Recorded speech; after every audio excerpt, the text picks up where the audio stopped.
প্রিয় দর্শক বন্ধু, আপনাদেরকে স্বাগত।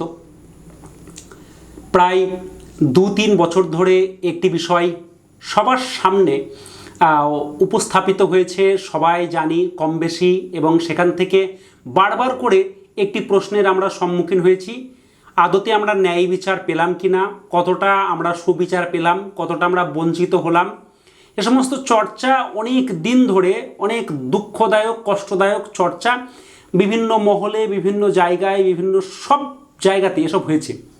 এখন তার সুরাহা হিসাবে এপ্রিল মাসের 3 তারিখে মহামান্য সুপ্রিম কোর্ট একটি রায় দিয়েছে যে সমস্ত চাকরি প্রাপকরা 2016 সালের পরীক্ষা দিয়ে চাকরি পেয়েছিল তাদের প্যানেলটাকে বাতিল বলে ঘোষিত হয়েছে। এখন অনেকেরই মধ্যে এখনও সেই সমস্ত ক্ষোভ, দুঃখ, কষ্ট, যন্ত্রণা, বেদনা যে আমরা চাকরিটা পেলাম এত কষ্ট করে, এত সৎভাবে, কেন আমাদের চাকরিটা থাকবে না, আমরা কেন চাকরিটা পাবো না, কেন এরকম রায় হলো, কার দোষে হলো, কেন হলো, এ সমস্ত প্রচুর প্রশ্ন, যার উত্তর কিন্তু সত্যিকার অর্থে এখনও পাওয়া যায়নি। বিক্ষোভ হয়েছে, বিভিন্ন অফিস ঘেরাও হয়েছে, সেখানে বিভিন্ন রকমের কর্মসূচি গ্রহণ করা হয়েছে, সেখান থেকে কোনো ইতিবাচক রেজাল্ট এখনও পর্যন্ত হয়নি।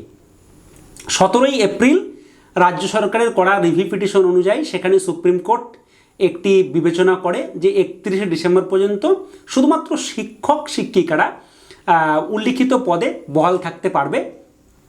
তার একটি ভিডিও আমি ইতিমধ্যে করেছিলাম, আপনারা হয়তো দেখে থাকবেন। তো তারপরে আজকে সন্ধ্যাবেলায় আমাদের সিএম, চিফ মিনিস্টার, মুখ্যমন্ত্রী, রাজ্যের সিএম মমতা ব্যানার্জি মহাশয়া একটি সাংবাদিক সম্মেলন করেছেন সুপ্রিম কোর্টের রায়টাকে মান্যতা দেওয়া নিয়ে।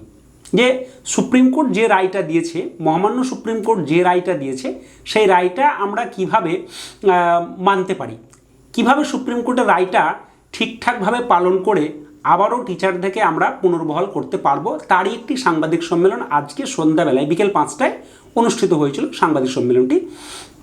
সেখানে সিএম জানিয়েছেন আগামী 30শে মে বিজ্ঞপ্তি দেওয়া হবে পরীক্ষার। 31শে মে সুপ্রিম কোর্ট বলে দিয়েছিল 31শে মের মধ্যে বিজ্ঞপ্তি দিতে, সেখানে রাজ্য সরকার ঠিক করেছে 30শে মে তারা বিজ্ঞপ্তি দেবে। অর্থাৎ আমি পূর্বের ভিডিওতে যেমন বলেছিলাম যে পরীক্ষা হবেই, সেরকম পরীক্ষা হতে চলেছে, এবং আশাবাদী যে 2025 সালের 31 ডিসেম্বরের মধ্যেই সেই পরীক্ষার নিয়োগপত্র চাকরি প্রাপকরা হাতে পাবে। এটা আমরা আশা করছি অনারেবল সুপ্রিম কোর্টের যে ভার্ডিক্ট, যে রায়, যে জাজমেন্ট, তার 28 পাতার যে জাজমেন্ট, সেই জাজমেন্ট থেকে আমরা এটা দেখেছিলাম, বলেছিলাম এসব বিষয়ে। তো আজকে রাজ্য সরকার ঘোষণা করেছে যে টোটাল শূন্যপদ হচ্ছে পূর্বের 24,203, তার সঙ্গে অ্যাডিশনাল 20,000। গ্রুপ সি, গ্রুপ ডির অ্যাডিশনাল পোস্টটা এখনও ঘোষিত হয়নি, অর্থাৎ 44,203টি post. That's a huge post. কোনো কোনো মহল থেকে খবর আসছে যে 70,000-এরও বেশি শূন্যপদ রয়েছে, যেখানে 70,000-এর বেশি নিয়োগ দেওয়া যেতে পারে। সেখানে রাজ্য সরকার এই মুহূর্তে ঠিক করেছে 44,203টে শূন্যপদের জন্য তারা পরীক্ষা নেবে, এবং রেজাল্টের দিনও কিন্তু ইতিমধ্যে ঘোষণা হয়ে গেছে। সুপ্রিম কোর্ট সেখানে পরিষ্কারভাবে জানিয়েছে যে 31 ডিসেম্বরের মধ্যে সমস্ত কিছু কমপ্লিট করতে হবে। তাই রাজ্য সরকার আজকে জানিয়েছে 27শে নভেম্বর 2025 সালে রেজাল্ট পাবলিশড হবে।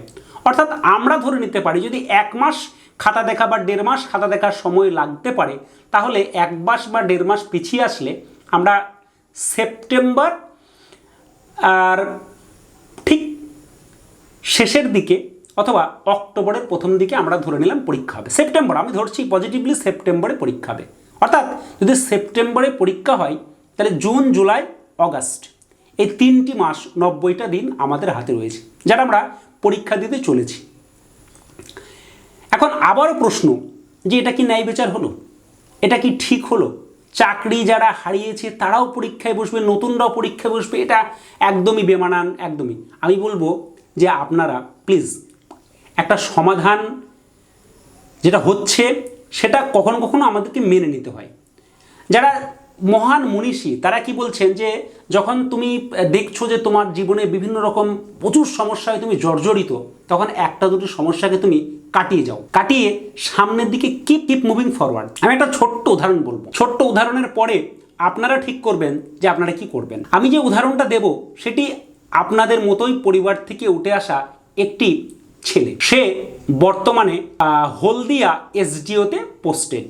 প্রথম তার চাকরি জীবন শুরু হয়েছিল তপনের বালুরঘাট সাব ডিভিশনের তপন ব্লকের বিডিও হিসাবে। সেই বিডিও সাহেবের নাম হচ্ছে মাসুদ করিম শেখ। মাসুদ করিম শেখ বরাবরের খুব কৃতি স্টুডেন্ট, নিম্ন মধ্যবিত্ত পরিবার থেকে উঠে আসা অত্যন্ত কৃতি স্টুডেন্ট।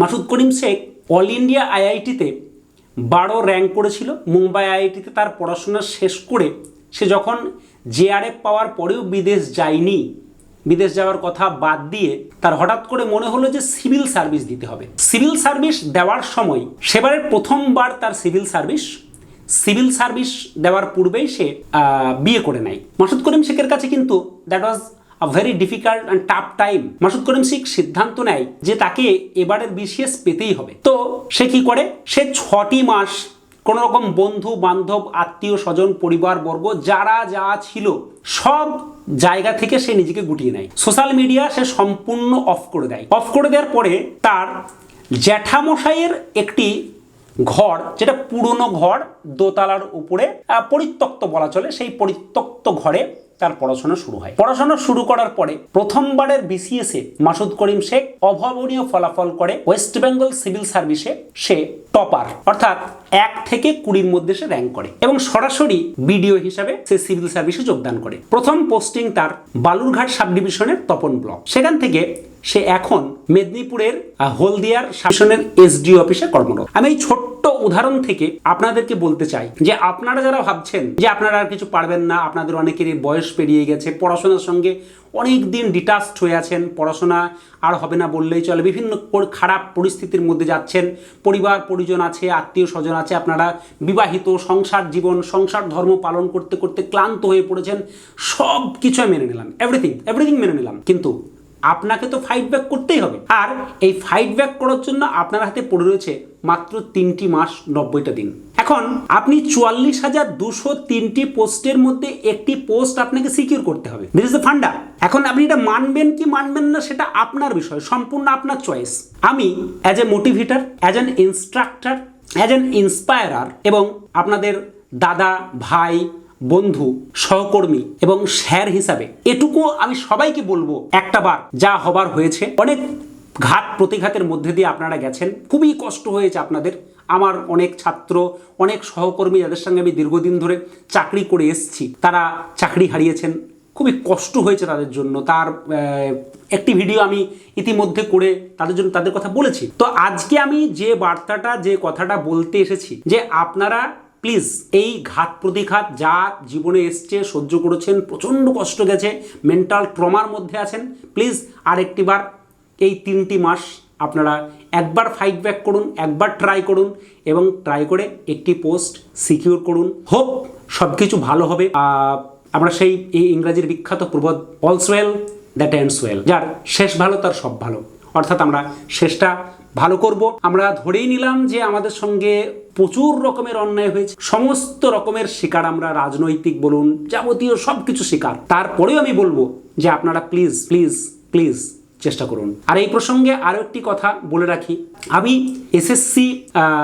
এসএসসির পড়াতে শুরু করব। ইতিমধ্যে বেশ কিছু ছাত্রছাত্রী আমার কাছে এনরোল্ড হয়েছেন।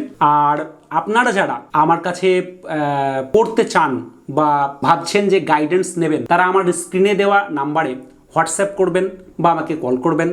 আমি তাদেরকে যথা উপযুক্ত সাহায্য করব। যতদূর আমি জানি, আমার যতটা এক্সপেরিয়েন্স, আমার প্রায় দীর্ঘ 12-13 বছর শিক্ষকতা জীবন, তার আগে টিউশন পড়ানো, তার সঙ্গে সঙ্গে আমি নেট, সেট, গেট কোয়ালিফাইড হয়ে যতটা পরিমাণ আমার অভিজ্ঞতা আছে, আমি আমার বেস্ট আপনাদের সঙ্গে শেয়ার করব। এই 3টি মাস আমিও আপনাদের সঙ্গে সমানভাবে লেগে থাকব। চলুন শেষবারের জন্য একবার ট্রাই করি।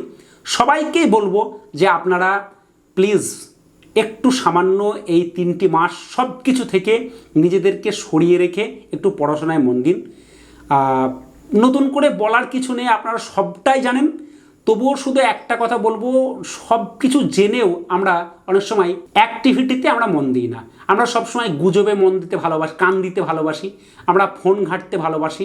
বিভিন্ন রকম সোশ্যাল মিডিয়াতে যে সমস্ত গুজব ছড়িয়ে যাচ্ছে বা রটানো হচ্ছে, বিভিন্ন রকম পলিটিক্যাল বায়াস আমরা হচ্ছি, এ সমস্ত থেকে এই আগামী 3টে মাস 90টা দিন দূরে থেকে আমাদের বেস্ট যে ইফোর্টটা, আমাদের হাতে যতটুকু আছে আমরা সেটুকু চেষ্টা করি। যা কিছু হবে সেটা পরে দেখা যাবে, কিন্তু আমাদের যতটুকু আছে, যতটুকু আমাদের হাতে আছে, প্লিজ আমরা সেটুকু আমাদের 100% এই 3 মাসের জন্য আমরা দিয়ে দেবো। আর আপনাদের যদি কোনো রকম সাহায্য সহযোগিতা লাগে, আমার স্ক্রিনে দেওয়া নাম্বারে হোয়াটসঅ্যাপ বা আমাকে ফোন করতে পারেন। আমি আপনাদেরকে ডেফিনেটলি খুব সাহায্য করব। আগামী 3টে মাস আমি আপনাদের সঙ্গে আছি। যতক্ষণ না এই পরীক্ষা কমপ্লিট হচ্ছে, যাবতীয় রকমের প্রশ্ন, যাবতীয় রকমের সমস্যার সলিউশন আমি খুব চেষ্টা করব আপনাদেরকে দেওয়ার।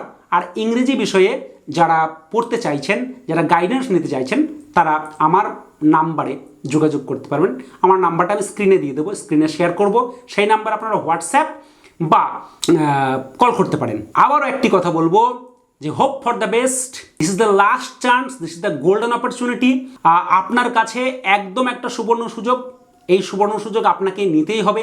এরপরে কবে পরীক্ষা হবে, কি হবে না, সেসব আমরা কেউ কিছু জানি না, কিন্তু আমরা ধরে নিচ্ছি 2025 সালের সেপ্টেম্বর মাসে পরীক্ষা হচ্ছে। ডেফিনেটলি পরীক্ষা হচ্ছে, কারণ সেখানে সুপ্রিম কোর্ট নিজে বলে দিয়েছে যে পরীক্ষা করতেই হবে, এবং তার জন্য পোস্ট বেঁধে দিয়েছিল রাজ্য সরকার। তার সঙ্গে 20,000 অ্যাডিশনাল পোস্ট যোগ করেছে, আরও পোস্টের সংখ্যা বাড়বে। তো আপনারা প্লিজ রেডি হন। আর আমি প্রথমবারের থেকে আজ পর্যন্ত আবারও বলছি, আপনাদের সঙ্গে আছি। আর মাসুদ করিম শেখকে আপনারা আপনাদের মোটিভেটর হিসাবে, আপনাদের ইন্সপায়ারার হিসাবে, আপনাদের পায়োনিয়ার হিসাবে সামনে রাখতে পারেন। সামনে রেখে এগিয়ে চলুন। Keep moving forward, hope for the best. সকলে ভালো থাকুন, সুস্থ থাকুন। জয় হিন্দ।